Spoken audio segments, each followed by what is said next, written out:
आज जो काफी खुशी हुई पीटीआई को वो ये है कि इमरान खान और बाकी के उनके कुछ लीडर्स जो हैं उनको एक्विट किया गया है bye district and session court in 2 cases on March vandalism cases जो थे उसके लिए।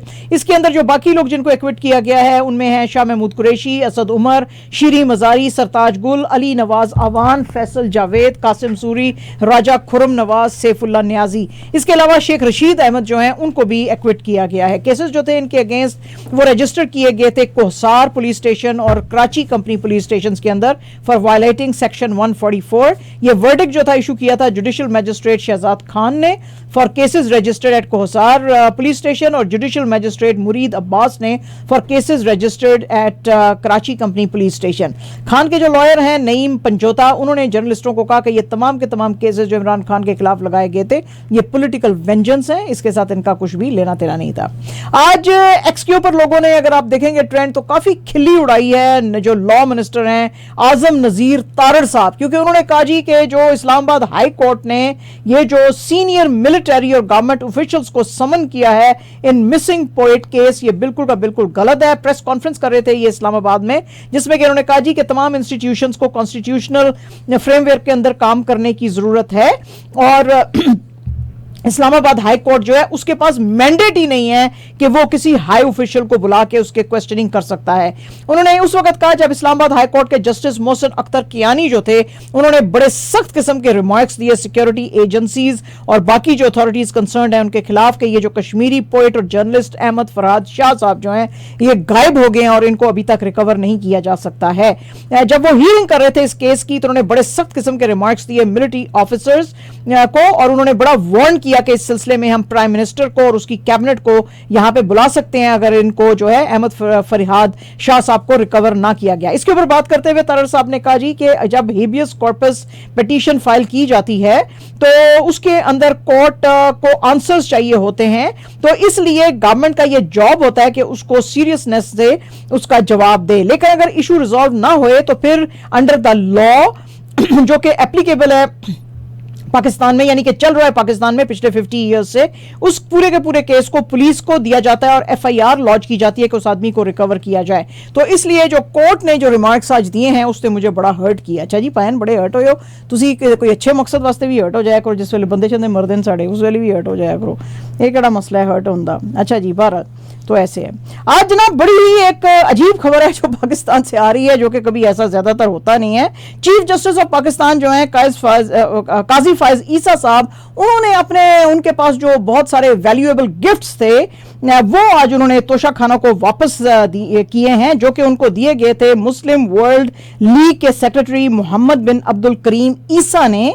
और इसके अंदर एक बहुत एक्सपेंसिव पेन था जिसका के नाम है बाबे काबा, वो उन्होंने दिया था इनको। ये दोनों की मुलाकात जो है अप्रैल में हुई थी और मुस्लिम वर्ल्ड लीग का अगर आपको पता है कि ये ग्लोबल एनजीओ है जिसका कि हेडक्वार्टर मक्का में है और इसके अंदर बहुत सारे जो मुस्लिम लीडर्स हैं और मुस्लिम कंट्रीज हैं उनके रिप्रेजेंटेटिव्स इसके साथ एसोसिएटेड हैं। ये गिफ्ट जो है अब सुप्रीम कोर्ट का जो म्यूजियम है उसमें रखे जाएंगे। तोशा खाना आपको पता ही है कि ये एस्टैब्लिश किया गया था 1974 में और ये जो है it is under the administrative control of cabinet division. लेकिन जाहिर है हर किसी ने इसका फायदा उठाया एक्सेप्ट फॉर फ्यू और जो एक्सपेंसिव गिफ्ट्स मिलते थे वो तोशा खाना में नहीं डाले जाते थे। आपने सुना ही होगा कि कुछ दिनों से पाकिस्तानी कुछ जो स्टूडेंट्स जो गए हुए हैं किर्गिस्तान के अंदर पढ़ने के लिए वो काफ़ी अपील कर रहे थे गवर्नमेंट ऑफ पाकिस्तान को कि उनको निकाला जाए।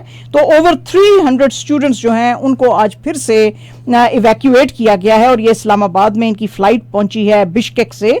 बहुत सारे यहाँ पे जो है वो मॉब अटैक्स जो थे फॉरेन स्टूडेंट्स पे हो रहे थे जो लास्ट वीक से शुरू हुए थे और बेसिकली ये जो हैं ये शुरू हुए थे जो किर्गिस्तान के जो लोकल स्टूडेंट्स हैं और सऊदी अरेबिया के कुछ स्टूडेंट्स के बीच में और फिर ये फैलते चले गए थे क्योंकि तमाम फॉरेन स्टूडेंट्स को फिर जो है वो टारगेट किया जा रहा था। पिछले दिनों में इंडियन स्टूडेंट्स ने भी अपनी गवर्नमेंट को कहा था कि उनको यहाँ से निकाला जाए। इस्लामाबाद इंटरनेशनल एयरपोर्ट पे के जो मैनेजर हैं आफ्ताब गिलानी उन्होंने इनको वेलकम किया और बहुत सारे पाकिस्तानी स्टूडेंट्स जो हैं वो इंजर भी हुए थे इनमें, और बाकी जो थे उन्होंने कहा था कि हमें अपनी ज़िंदगी का बहुत खौफ है, और गवर्नमेंट को पाकिस्तान को कहा था कि हमको निकालें। तकरीबन 11,000 पाकिस्तानी स्टूडेंट्स जो हैं वो बिश्केक में पढ़ते हैं, और तकरीबन 6,000 किर्गिस्तान के डिफरेंट सिटीज़ में पढ़ते हैं, according to foreign minister Ishaq डार।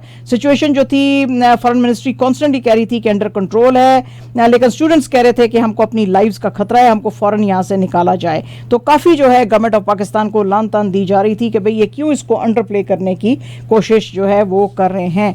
बहरहाल जी, federal minister for Kashmir affairs and Gilgit Baltistan engineer Amir Muqam जो थे वो भी इस मौके पे मौजूद थे, और उन्होंने कहा जी कि प्राइम मिनिस्टर शहबाज शरीफ साहब पर्सनली इस सब चीज़ को मॉनिटर कर रहे हैं, और जितनी भी असिस्टेंस होगी हम प्रोवाइड करेंगे। इसके अलावा federal minister for information and broadcasting Attaullah Tarar जो थे, इससे पहले उन्होंने 170 स्टूडेंट्स को लाहौर में रिसीव किया था, और ये उन्होंने कहा जी कि ये 4th बैच है जो कि किर्गिस्तान से आया है, और इसी तरह हम दूसरे भी स्टूडेंट्स को जो कि फील करते हैं कि उनकी लाइफ को खतरा है, हम उनके लिए सारी कोशिश करेंगे और उनको लेकर आएंगे। फेडरल गवर्नमेंट जो है उसने कहा है जी कि एग्जिस्टिंग जो सोलर नेट मीटरिंग पॉलिसी है उसको हम जगह के ऊपर ही रखेंगे, मतलब है कि पुराने रेट्स के ऊपर ही उस पर चार्ज किया जाएगा, चाहे आप नए लगा रहे हैं पैनल्स चाहे कि नए हैं। इसका जिक्र आज सरदार अवैस लगारी जो कि मिनिस्टर फॉर पावर्स हैं, उन्होंने आज एक प्रेस कॉन्फ्रेंस कर रहे थे एट लेस्को हेडक्वार्टर्स में, उधर उन्होंने बात की। उन्होंने कहा जी कि गवर्नमेंट वैसे सोलराइजेशन के फेवर में है, और प्राइम मिनिस्टर साहब खुद भी बड़ा सपोर्ट करते हैं सोलर पावर को, लेकिन हमको ऑनर करना पड़ेगा कि जो हमने डील्स ये फॉरेन कंपनीज के साथ किया हुआ है, गवर्नमेंट अपनी जो रेपुटेशन है उसको टार्निश नहीं कर सकती है, और लेकिन हम ये भी चाहते हैं कि जो यूजर्स हैं उनको भी ज़्यादा जो है वो नुकसान ना होए। तो हम इसकी पूरी की पूरी जो पॉलिसी है उसको रिव्यू तो कर रहे हैं, लेकिन अभी के लिए जो ये ओल्ड यूजर्स हैं उनके लिए पॉलिसी जो है वो एग्जिस्टिंग पॉलिसी वही रहेगी, उसको चेंज नहीं किया जाएगा। इसके साथ साथ उन्होंने ये भी कहा जी कि जो पावर चोरी करता है, चाहे वो जो है बिजली कंपनी का स्टाफ है, चाहे वो कंज्यूमर है, तो उन सब के खिलाफ जो है वो एक्शन लिया जाएगा, किसी को भी छोड़ा नहीं जाएगा। पाकिस्तान के डिफरेंट इलाकों के अंदर बहुत ज़्यादा हीट वेव है, खासतौर पे पंजाब और सिंध के अंदर, और पंजाब और सिंध में मई 21 से जो हैं बहुत सारे स्कूल्स जो है बंद रह सकते हैं, खासतौर पे पंजाब में एटलीस्ट फॉर 7 डेज। लेकिन पंजाब गवर्नमेंट ने कहा है कि जो इस बीच में एग्जाम्स होने थे वो चलते रहेंगे, और हम स्टूडेंट्स को कह रहे हैं कि आप नेसेसरी मेजर्स जो हैं वो ज़रूर लें, पानी ज़्यादा पिएं और ज़रा ठंडे आप मशरूब पिएं। कुछ लास्ट वीक में जो पब्लिक और प्राइवेट स्कूल्स के टाइमिंग्स थे उनको भी रिड्यूस किया गया था फॉर मई 18 to 31। इसके अलावा हेल्थ डिपार्टमेंट ने भी एक हीट वेव एडवाइजरी जारी की थी। सिंध गवर्नमेंट ने भी इसके साथ साथ कहा है जी कि एग्जाम्स जो हैं वो होल्ड किए जाएंगे बिटवीन मई 28 एंड 31। हालांकि जो टेम्परेचर्स हैं 2 से 8 डिग्री हायर देन यूजुअल हैं। कराची डिवीजन के लिए उन्होंने कहा जी कि टेम्परेचर्स जो हैं इस वक्त 35 डिग्री से 38 डिग्रीज को टच कर रहे हैं। तो जनाब ये कुछ हो रहा है हिंदुस्तान के अंदर। आपको पता ही है कि 5th फेज के, आपको मैंने पहले ही बताया था कि 7 फेजेस में वहां पे इलेक्शंस होने हैं। 5th फेज का इलेक्शन जो है अब वहां पे शुरू हो गया है, और रेटरिक जो है दोनों मेन पार्टीज बीजेपी और जो कांग्रेस है उनके बीच में कम नहीं हो रहा है। और राहुल गांधी जो है अब वो कई बार कह चुके हैं कि इस दफा मोदी जी जो हैं वो तीसरी बार प्राइम मिनिस्टर नहीं बनेंगे, और उन्होंने अपनी कुछ कैलकुलेशंस की हैं जिसकी के बेस पे वो कह रहे हैं जी कि बीजेपी इस दफा 272 की मेजॉरिटी नहीं हासिल कर सकेगा। आपको पता ही है कि लोकसभा के इलेक्शन जीतने के लिए 272 की क्लियर मेजॉरिटी चाहिए अगर आप अपनी मेजॉरिटी गवर्नमेंट बनाना चाहते हैं, वरना आपको माइनॉरिटी गवर्नमेंट बनाना पड़ती है। कांग्रेस के जो स्ट्रेटेजिस्ट हैं वो बिलीव करते हैं जी कि बीजेपी इस दफा सब्सटेंशियली सीट्स जो है वो लूज करेगी। कहीं कहीं हियर एंड देयर कुछ गेन्स भी आएंगे, लेकिन बहुत मैसिवली ये लूज करेंगे। खासतौर पर उन्होंने कहा जी महाराष्ट्र, बिहार, यूपी, कर्नाटका, राजस्थान, हरियाणा, और कुछ लॉसेस जो हैं ये देखेंगे दिल्ली, गुजरात, हिमाचल, झारखंड और आसाम में भी। लेकिन वो कहते हैं इसके साथ साथ शायद 2 सीटें वो जीत सकते हैं तेलंगाना में और 1 ओडिशा में, लेकिन वो बहुत ही कांग्रेस स्केप्टिकल है कि ये जीत सकेंगे ज्यादा मैसिवली तमिलनाडु, केरला और बंगाल में। बंगाल में इन्होंने कोई 18 के करीब सीट्स जीती थी 2019 में, लेकिन इस वक्त उनको लग रहा है कांग्रेस को कि ये 14 से 15 सीटें ही जो हैं वो जीत सकेंगे।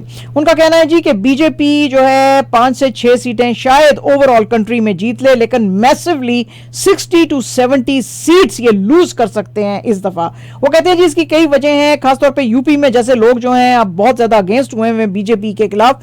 योगी आदित्यनाथ की जो वहां पे पॉलिसीज हैं जिनको कि डायरेक्टली रिफ्लेक्शन देखा जाता है बीजेपी का। महाराष्ट्र के जो में वो कहते हैं जी कि सिविल सोसाइटी ग्रुप्स और एनजीओज और स्टूडेंट्स जो हैं एक्सक्यूज मी, वो मोदी जी की पॉलिसीज के खिलाफ अवेयरनेस पैदा कर रहे हैं और एक इस वक्त एंटी मोदी वेव जो है वो हिंदुस्तान के अंदर देखी जा रही है। एंटी महाराष्ट्र भी जो है वो लिया जा रहा है, स्टांस लिया जा रहा है, क्योंकि वो कहते हैं जी कि कई अब अरसे से ये दो गुजराती लीडर्स मोदी और अमित शाह जो हैं हिंदुस्तान को रूल कर रहे हैं, तो अब हम इनको नहीं देखना चाहते हैं। तो वो कहते हैं जी कि जो इस दफा एनडीए है, ये जो इनकी गवर्नमेंट जो है मोदी जी की एनडीए की, उसको शायद जो है 30 सीट्स मिलेंगी, लेकिन लास्ट टाइम जो 42 सीट्स इन्होंने यहाँ पे ली थी जो महाराष्ट्र में, वो शायद नहीं ले सकेंगे। इसके अलावा कुछ और लोग भी कहते हैं, वो कहते हैं जी इस वक्त हिंदुस्तान बिल्कुल एक बनाना रिपब्लिक बना हुआ है, जहाँ पे सिर्फ एक आदमी का जो है वो हुक्म चलता है और उस एक आदमी ने पूरा इंश्योर किया है कि उसके जो अपोनेंट्स हैं उनको इफेक्टिवली पोल रेस से बाहर रखा जाए। लेकिन अगर उसके जो ये जो बेस्ट प्लान्स हैं अगर ये फेल हो गए, तो फिर दूसरा क्वेश्चन ये हिंदुस्तान में बनता है कि क्या मोदी जी पीसफुली पावर को ट्रांसफर करेंगे। एक्सपर्ट्स का कहना है जी कि जिस तरह के मोदी जी हैं और जिस तरह की उनकी एग्रेसिव पॉलिसीज हैं, बहुत मुश्किल लग रहा है कि ये पीसफुल ट्रांसफर ऑफ पावर करेंगे। तो इस तरह से जो है ये काफी जो है खबरें मीडिया के अंदर जो हैं वो आ रही हैं। हिंदुस्तान के अंदर आज एक बहुत बड़ा मुआवजा हुआ और उसकी जो है वो डिटेल्स ये हैं कि एयर इंडिया की एक फ्लाइट जो है उसने इमरजेंसी लैंडिंग की जब उसके इंजन के अंदर आग लग गई। इस एयरप्लेन के अंदर 179 लोग थे और 6 स्टाफ मेंबर थे। ये जा रही थी बेंगलुरु से कोची की तरफ, लेकिन चूंकि इसकी इमरजेंसी लैंडिंग की गई तो कोई भी इंजरीज की या और कोई बात जो है खतरे की नहीं आई। ये तकरीबन जो है 20 मिनट्स डिले के साथ 20 मिनट्स के बाद जो है ये जो है वो आग इसकी बुझाई गई थी। ये फ्लाइट ऑलरेडी 1 घंटे की डिले से जो है वो चली थी। पहले तो देखा गया कि किसी को पता ही नहीं चला, लेकिन फिर कुछ पैसेंजर्स ने ध्यान किया कि कुछ आग जैसी जो है वो निकल रही है और उन्होंने कैबिन क्रू को बताया और फिर कैबिन क्रू ने कैप्टन को बताया और कैप्टन ने जो है फौरन ही इमरजेंसी लैंडिंग की। जो ट्रैवलर्स थे, जब उनको पता चला कि जी जहाज में आग लग गई है, तो वो बड़े इम्पेशेंट हो गए। तो देखा जा रहा है कि जो वीडियोस भी बनाई गई है कि उसमें जो जहाज का स्टाफ है वो कॉन्स्टेंटली उनको चीख चीख के कह रहे हैं don't panic, everything is under control. तो लोग कह रहे हैं कि भाई अंडर कंट्रोल कैसे है, जहाज तो हवा के अंदर है, तो ये कैसे है। बहरहाल जी एयरपोर्ट फायर इंजन स्टाफ जो है वो फौरन वहां पे पहुंचा और फिर देखा गया कि उन्होंने ह्यूज किस्म के जो थे स्प्रिंकलर्स खोल के और पानी स्प्लैश किया और आग को बुझाया और लोग जो हैं फिर उनको बचाया, वरना ये बहुत बड़ा आज हादसा हो सकता था अगर ये मिड एयर में ब्लास्ट कर जाता तैयारा इस आग की वजह से। तो बहरहाल जी बच के लोग, उनकी किस्मत अच्छी थी।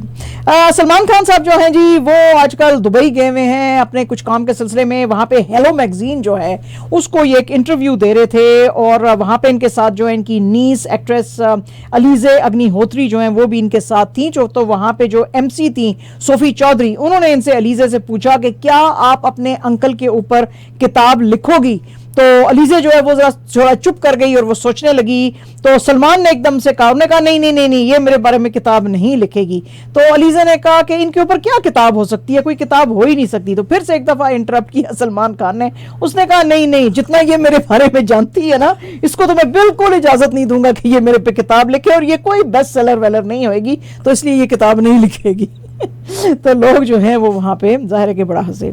आज जो है एक्टर प्रदीप रावत, उन्होंने बड़े रेवलेशंस किए हैं क्योंकि फिल्म मेकर AR मुरुगदोस जो हैं, आपको पता ही है कि उनके बारे में कहा जाता है कि वो जो 2008 की हिंदी रीमेक थी जो उन्होंने अपनी तमिल मूवी बनाई थी गजनी, उसका जब हिंदी रीमेक करने लगे थे तो वो सोचते थे कि मैं सलमान खान को इसके अंदर रखूंगा और आमिर खान को नहीं रखूंगा। प्रदीप रावत जो है जिन्होंने के विलन का रोल प्ले किया था, उन्होंने जिसके ऊपर जाहिर है कि गजनी जो मूवी बनी थी, उन्होंने कहा जी कि मैंने ही मुरुगदोस को कहा था कि तुम आमिर खान को लो, सलमान खान को ना लो, क्योंकि सलमान खान बड़ा ही शॉर्ट टेम्पर्ड है। वो कहते हैं जी मुरुगदोस वैसे भी उस वक्त कोई बहुत बड़ा कोई फिल्म मेकर नहीं था, और मैंने जो है काम किया हुआ था आमिर के साथ सरफरोश में 1999 में, और मुझे पता है कि वो बड़े कूल माइंड का बंदा है, और मुझे लगा कि इस रोल के लिए वो बिल्कुल राइट चॉइस है। 25 इयर्स से वो कहते हैं जी कि मैं देख रहा हूं आमिर को, कभी ना वो शाउट करता है किसी पे, ना येल करता है, ना किसी को डिसरिस्पेक्ट करता है, ना ही अब्यूसिव लैंग्वेज यूज करता है, जबकि हमारे सल्लू भाई जो हैं वो बड़े गर्म दिमाग के हैं। तो मैंने कहा कि भाई ये जो है तुम्हारे साथ, तुम जो है ना तो हिंदी बोलते हो ना अंग्रेजी बोलते हो, तो तुम आमिर को रखो, सल्लू भाई को ना रखो, क्योंकि खाम खाई अननेसेसरी कॉम्प्लिकेशंस होंगी। ठीक है जी मजिद भाई, उनको शो।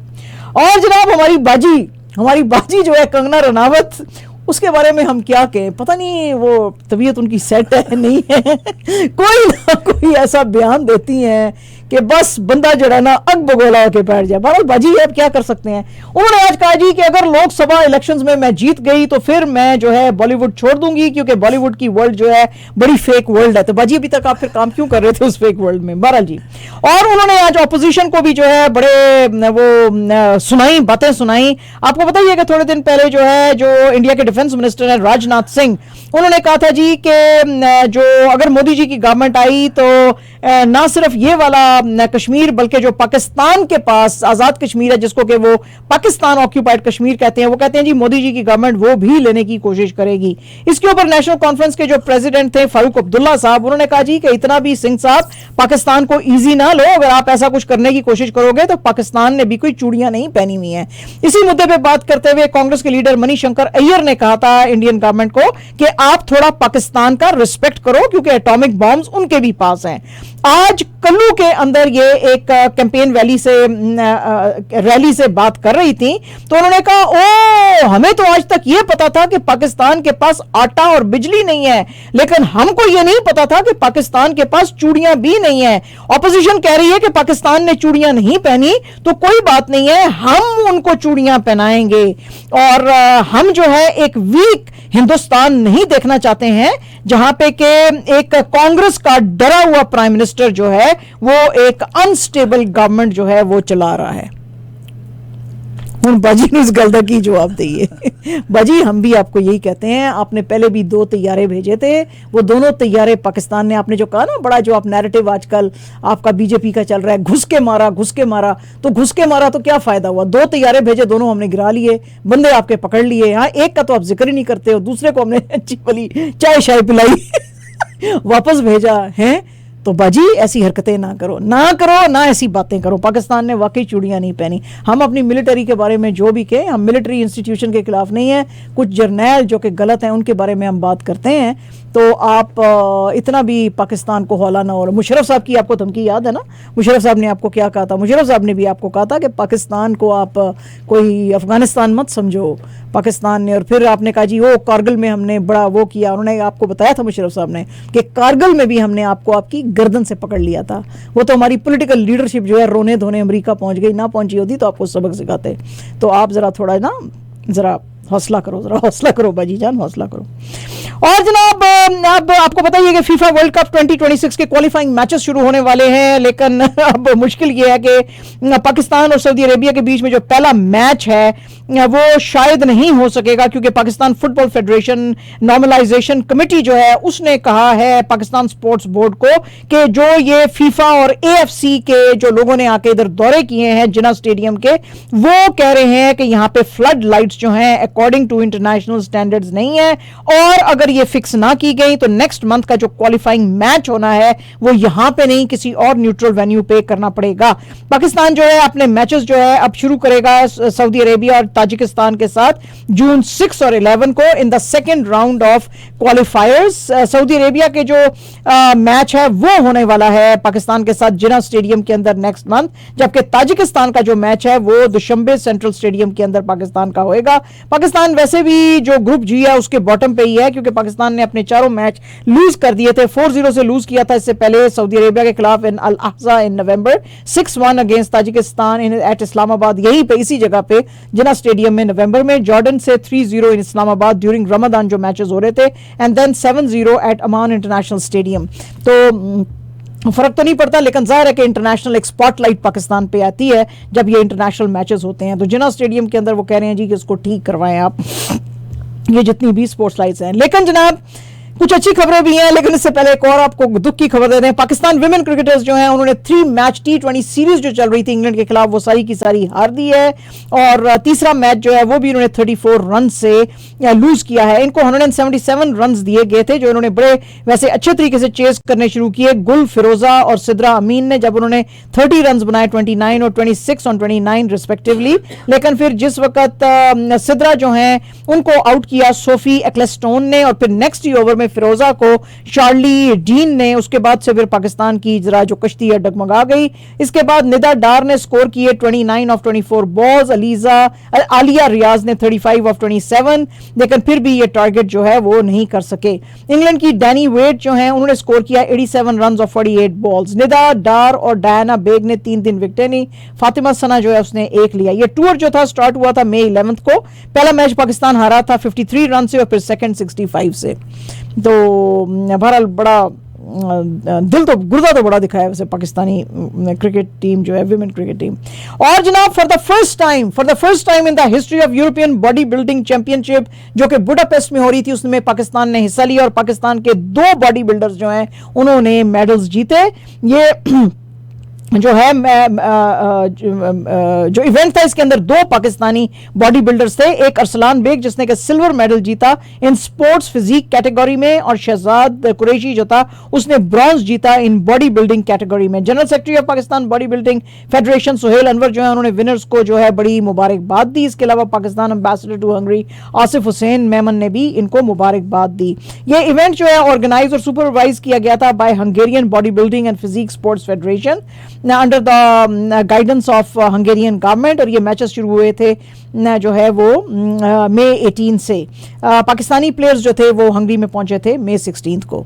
तो बड़ी बात है जी कि पहली दफ़ा इन्होंने किया और वो किया। और जिस वक्त मैं सऊदी अरेबिया में थी ना, तो बार बार ये मैसेजेस आ रहे थे, ज़बरदस्त किस्म का ये जो मैच होने वाला था ओल्ग सिकंदर उसिक के बीच में और टाइसन फ्यूरी के बीच में। तो वो बार बार कह रहे थे कि भाई आप लोग ये वॉच करने ज़रूर आएँ, ये वॉच करने ज़रूर आएँ। बहरहाल जी हम तो नहीं जा सके, लेकिन ये जो मैच हुआ है इसके अंदर जो यूक्रेनियन बॉक्सर है ओल्ग सिकंदर उसिक, उसने जनाब हराया है ब्रिटिश बॉक्सर टाइसन फ्यूरी को to win world's first undisputed heavyweight championship in 25 years. ये सऊदी अरेबिया में जैसे मैंने आपको बताया ये हो रहे थे।